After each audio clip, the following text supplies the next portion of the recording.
शहरों के और रास्तों के नाम बदलना वहाँ के लोगों की भावनाओं का के हिसाब से होना चाहिए। आक्रांताओं के नाम नहीं होने चाहिए।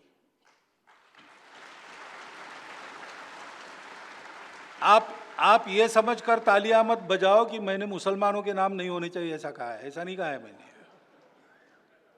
आक्रांताओं के मत करो, लेकिन शहीद हवालदार अब्दुल हमीद नाम होना चाहिए, डॉक्टर अब्दुल कलाम नाम होना चाहिए।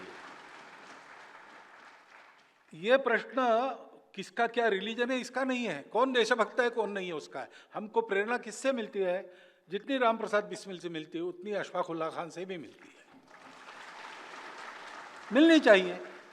क्योंकि पूजा पद्धति, खान पान, रीति रिवाज के भेद ये हमारी संस्कृति में भेद के नाते नहीं स्वीकार करते, वो विशिष्टताएं है, ये मान्य किया जाता है, इसलिए उसका सम्मान भी किया जाता है, उसका स्वीकार भी किया जाता है। परंतु देश के नाते हम एक है, समाज के नाते हम एक है। तो झगड़े जो हुए ऐतिहासिक पृष्ठभूमि के कारण धीरे धीरे इनको समाप्त करना पड़ेगा।